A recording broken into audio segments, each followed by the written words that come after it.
الحمد لله رب العالمين،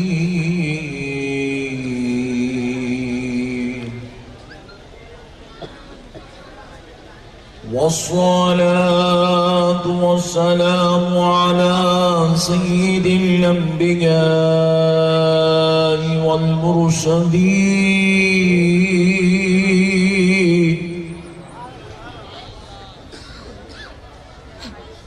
وعلى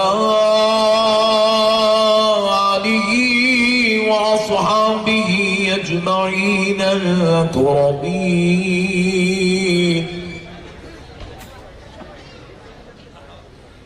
أشهد أن لا إله إلا الله وحده لا شريك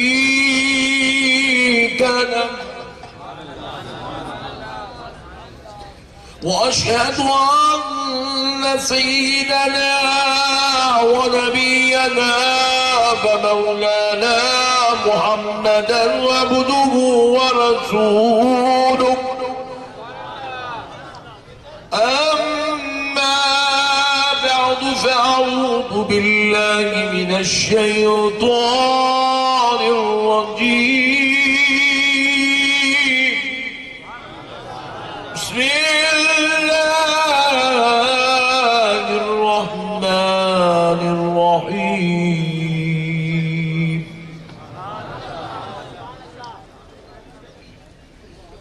إنما يريد الله ليذهب عنكم الرجس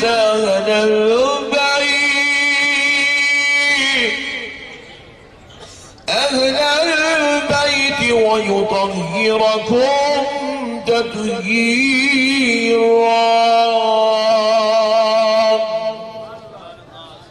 وقال الله تبارك وتعالى في القرآن المجيد: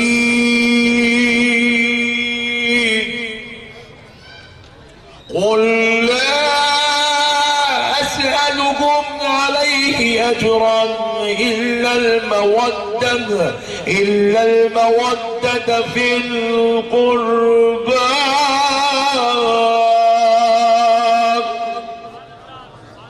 صدق الله العظيم،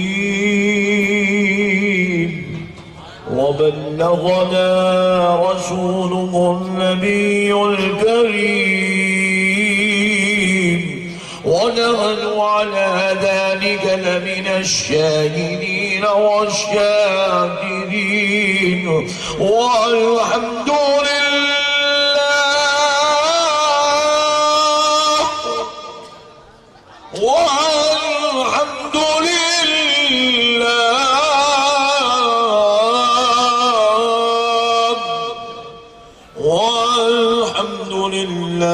رب العالمين.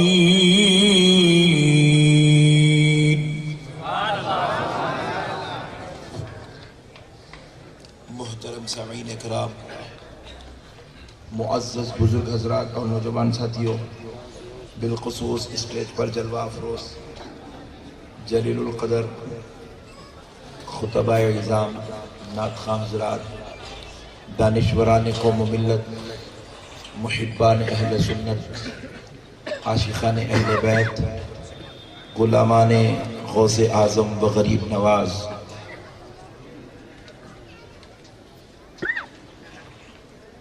اور تحریک صدائے حق کے تمامی ارکان، منتظمین، ذمہ دار حضرات اور والنٹیئرز،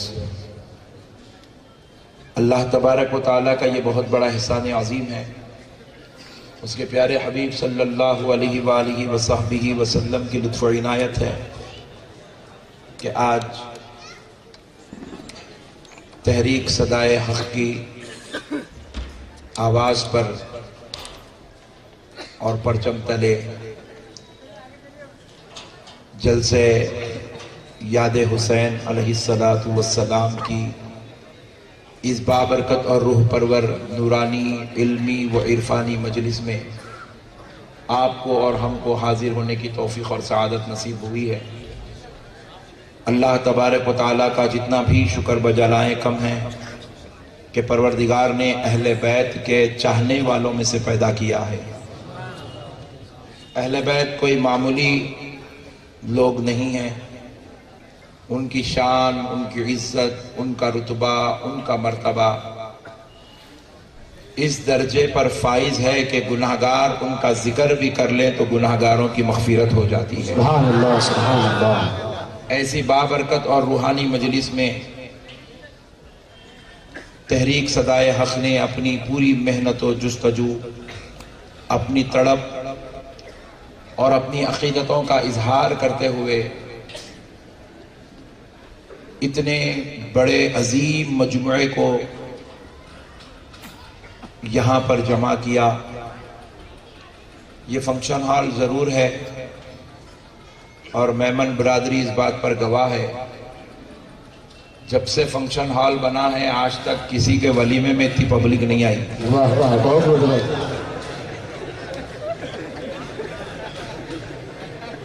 1000 شادیاں اب تک ہوئے ہوں گے،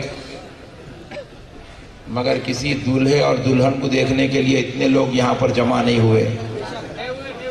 اور خدا کی قسم یہ نبی کے نوازوں کی محبت ہے کہ اتنے عاشق یہاں جمع۔ سبحان اللہ، سبحان اللہ، بہت خوب، سبحان اللہ۔ اور اللہ کا شکر ہے کہ ہم لوگ پیسے دے کے بھی نہیں بلائے۔ واہ واہ، کیا بات ہے۔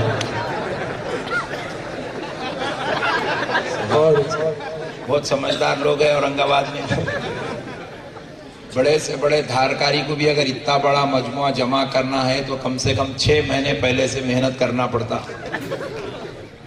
مگر کیا آج بھی میرے حسین کا صدقہ ہے۔ واہ واہ، سبحان اللہ، سبحان اللہ۔ آج بھی حسین کی کیا حکومت ہے میرے بھائی۔ بعض لوگ بول رہے ہیں یزید جنتی ہے، تو میں بولا یزید کے نام پہ جمع کر کے دکھا۔ واہ واہ، کیا بات ہے، بہت خوب، بہت خوب۔ یزید کے نام پہ جمع کر کے دکھا۔ یزید کے نام پہ خدا کی قسم کوئی جمع نہیں کر سکتا، الٹا موت کی کھاٹ اتر سکتا ہے، مگر حسین کے نام کا صدقہ صرف اورنگ آباد میں نہیں ہے۔ اگر آپ حسین کے نام کا جلسہ سعودی عرب میں بھی کر لو تو خدا کی قسم وہاں بھی لوگ جمع ہو جائیں۔ سبحان اللہ۔ پیارے بزرگ اور دوستو، حسین کل بھی زندہ تھے، حسین آج بھی زندہ ہے، حسین کل بھی زندہ رہیں گے۔ سبحان اللہ۔ اللہ رب العزت نے اہل بیت کو زندگی عطا فرمائی ہے۔ پیارے بزرگ اور دوستو، قربان جائیں، تھوڑا سا لچکدار انداز میں گفتگو کرتا ہوں۔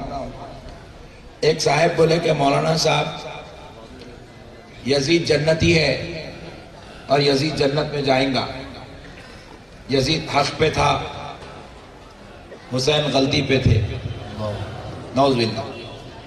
تو میں پوچھا دیکھو کیسا معلوم بھائی یزید جنت میں جاتا، بلکہ یا اتنے لوگ بیٹھے ہیں کوئی بھی ہاتھ اٹھا کے نہیں بول سکتا مولانا میں جنت میں جا رہا ہوں، بلکہ بول سکتا بھائی؟ یہ جنت میں لے جانے کا، یہ جنت میں جانے کا جو فیصلہ ہے اللہ تعالیٰ یہ اپنے لیے اٹھا کے رکھا ہوا ہے۔ مولا کا یہ ججمنٹ کوئی نہیں دے گا، یہ صرف مولا دے گا۔ اللہ کہہ رہا ہے یہ فیصلہ اللہ کرے گا، یہ فیصلہ کوئی ملا نہیں کرے گا۔ اب لوگ جو ہے یزید کو رحمت اللہ علیہ بھی کہہ رہے ہیں اور یزید کو جنتی بھی کہہ رہے ہیں یزید جنتی ہے۔ تو میں بڑا پریشان ہوا، پوری دنیا کو چھوڑ دیا، یزید کے پیچھے کہیں کو پڑ گیا اس کو جنت میں لے جانے۔ حالانکہ ہمارے اسلام کی تعلیمات اتنی پیاری تعلیمات ہے کہ یہاں پہ سگریٹ پھونکے تو جنت خطرے میں آ جاتی، یہاں پہ گٹکے کھائے تو جنت خطرے میں آ جاتی، ماں باپ کے ساتھ لڑے تو جنت میں جانا مشکل ہے، بیوی بچوں کو مارے تو جنت میں جانا مشکل ہے۔ مارے تو بول رہا ہوں آپ کو، مرڈر کرے تو نہیں۔ بیوی بچوں کو اگر کوئی مار دے تو اس کی جنت خطرے میں پڑ جاتی، اس کا جنت میں جانا مشکل ہو جاتا۔ خبر کا عذاب اس کو چلا چلا کے بولتا بیٹا اوپر تو بیٹا یوز کر رہا، اندر آجا میں کوڑے یوز کرتا ہوں بولتا۔ پیارے بزرگ اور دوستو، جو آدمی اپنے بیوی بچوں کو مار کے جنت میں نہیں جا سکتا، اپنے بھائیوں بہنوں کو ستا کے جنت میں نہیں جا سکتا، جو اپنے دوستوں کے ساتھ بدماشی کر کے جنت میں نہیں جا سکتا، جو ہے خاندان والوں کے ساتھ رشتہ توڑ کے جنت میں نہیں جا سکتا، جو فلمیں دیکھ کے جنت میں جا نہیں سکتا، جو شراب کو بیچ کے جنت میں جا نہیں سکتا، جو شراب پی کے جنت میں جا نہیں سکتا، تو پھر ذرا سوچو وہ ظالم یزید جنت میں کیسے جا سکتا ہے، جو کسی بھائی کا قتل نہیں کر رہا ہے، بیوی بچوں کو ہی نہیں مار رہا ہے، وہ کسی انسان کو نہیں مار رہا ہے، بلکہ یزید اس بدبخت و منحوس کا نام ہے جو امام حسین، کون حسین؟ نبی کے نواسے کا نام حسین ہے، فاطمہ کے لال کا نام حسین ہے، علی کے دلارے کا نام حسین ہے، مسلمانوں کے امیر المومنین کا نام حسین ہے۔ ارے یہی نہیں، جنتی جوانوں کے سردار کا نام حسین ہے۔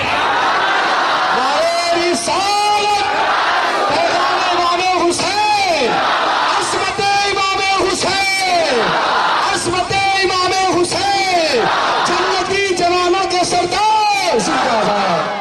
اب ایسی عظیم المرتبت شخصیت کا قتل کروائے، اور ایک کا بھی نہیں 72 کا قتل کروائے، خاندان نبوت کی پاک دامن بیٹیوں کے سروں سے چادروں کو اتروائے، جن کے گھر جبریل امی بھی بغیر اجازت لیے نہیں آتے، وہ ایسی عزت و عصمت کی مالکین کے ساتھ بد اخلاقی اور بدتمیزی، ضلالت و شرارت کا مظاہرہ کرے، ویسے یزید کے پیچھے پڑے، یزید جنتی ہے، یزید جنتی ہے، یزید جنتی۔ ایک فارمولا پکا ہے، دیکھو بھائی، میں پریشان ہو گیا، انہیں یزید کے پیچھے کہیں کو پڑا بھائی؟ پہلے آپ کا ذہن صاف کر رہا ہوں، کیونکہ یہ یزیدیت جو ہے بہت جلدی گھس جا رہی مسلمانوں کے بیچ میں۔ 1400 سال سے یزید کو کوئی بھی رحمت اللہ علیہ نہیں بولے بھائی۔ آج کل کے مولوی ملا کتنا بھی پڑھے تو کتنا پڑھ سکتے بولو آپ؟ نہیں۔ سرکار امام اعظم ابو حنیفہ جیسی ذات نے یزید کو جنتی اور رحمت اللہ علیہ نہیں کہا، امام بخاری نے یزید کو جنتی نہیں کہا، امام مسلم نے جنتی نہیں کہا، امام شافعی مالکی و حنبل نے جنتی نہیں کہا، حضرت سیدنا امام بیضاوی، امام نصفی نے کبھی ان کو جنتی نہیں کہا۔ بڑے بڑے مفسرین، محدثین، فقہا گزرے، بڑے بڑے صوفیاء گزرے، سب نے یزید پر لعنت بھیجی، کسی نے مردود کہا، کسی نے ملعون کہا، کسی نے گمراہ کہا، کسی نے کافر کہا، کسی نے بدعقیدہ کہا، کسی نے ظالم کہا۔ ارے یہ تو بعد والے ہیں، صحابہ سے صفوں میں اگر چل کر پوچھے تو صحابہ فرماتے ہیں ہم نے اگر اپنی آنکھوں سے کسی ظالم کو اپنے ہاتھوں سے داڑھی کاٹتے ہوئے دیکھا ہے تو ہم نے کسی اور کو نہیں، وہ سب سے پہلا بدبخت و منحوس ہم نے یزید کو دیکھا ہے۔ ہم نے کسی کو صحابہ کی صفوں کے بعد شراب پیتے دیکھا ہے تو وہ بدبخت کا نام یزید ہے۔ ہم نے کسی کو عورتوں کے پیچھے چکر لگاتے دیکھا ہے، وہ کوئی اور نہیں یزید ہے۔ ہم نے کسی کو ظلم کرتے دیکھا، وہ کوئی اور نہیں یزید ہے۔ یہ تعریف یزید کی کون بیان کر رہا ہے؟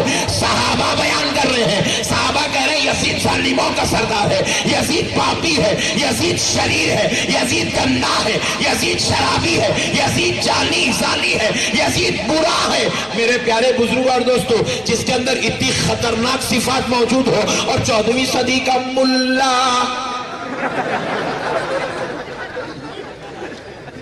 اپنی دکان چلانے، کیونکہ میٹر کچھ بھی نہیں ہے، یہ اہل سنت میں 600 میٹر ہے۔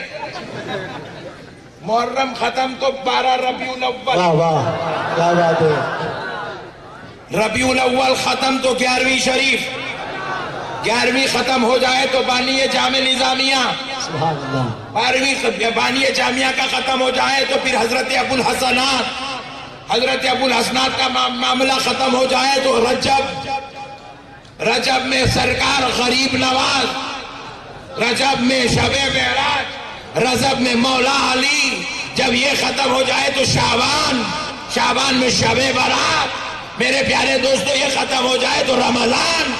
اب کتنے بول کے گنوں بھائی؟ موٹی لسٹ گنایا تو اتنے ہیں، ان کا نہایت کیا پٹھوں کو میٹر ہی نہیں ہے۔ بولے اب حسین تو بول نہیں سکتے، شربت پلانا پڑتا، غریب نواز بولے تو چادر چڑھانا پڑتا، غوث اعظم بولے تو جھنڈا لگانا پڑتا، کریں گے کیا؟ کچھ تو یہ کون آ رہے بھائی؟ پورا ڈھونڈے تو ایک ملا پٹھا یزید، بولے ہی سوٹیبل فار اس، یہ ہمارے لیے بہت بہترین چیز ہے، اس کو پکڑو، ایک نیا کام ہوتا، یزید جنت، یہ لوگ۔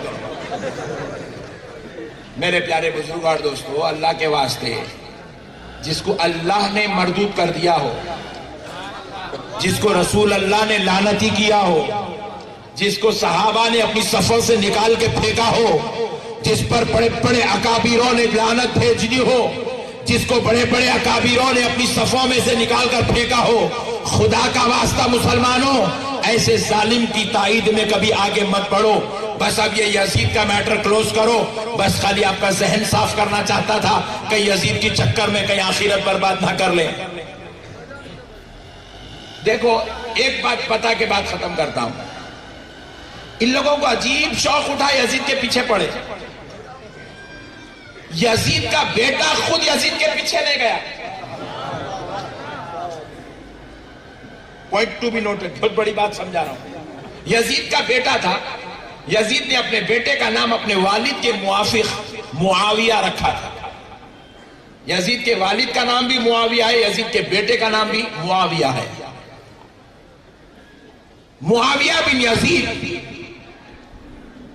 یزید جو ہے حضرت امام حسین علیہ السلام کے قتل کی واردات کے بعد، اس عظیم شہادت کے بعد کرسی پہ بیٹھا، حکومت کرنے لگا، سلطنت سنبھالا۔ پیارے بزرگ اور دوستو، آپ کو تو معلوم ہے یہ کرسی کتنی پیاری ہوتی، یہ کرسی پہ بیٹھنے کے واسطے لوگ اے وی ایم مشینوں والوں کو خریدتے رہے،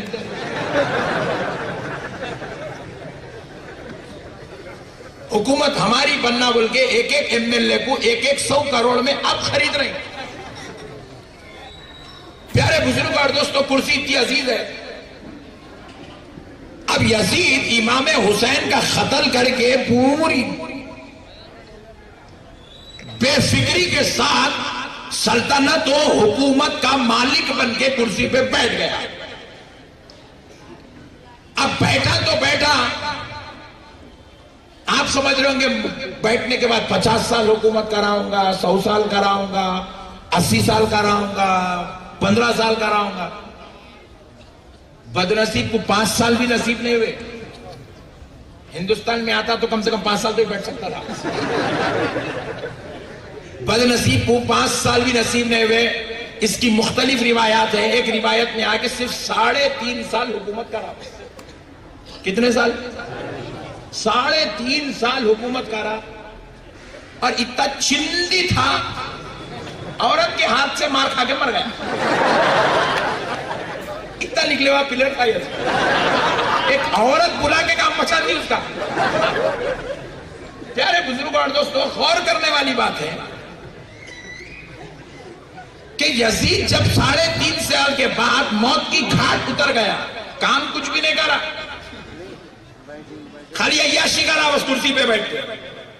3.5 سال کے بعد جب موت کی گھاٹ اترا تو اب اس کے بیٹے کو لایا گیا، جن کا نام حضرت معاویہ بن یزید ہے، ان کو لایا گیا۔ سارے یزیدیوں نے پکڑ کر ہمت کر کے شہنشاہ کا لباس پہنا کر کرسی صدارت اور مملکت و حکومت کا مالک بنا کر بٹھانے کے لیے لایا۔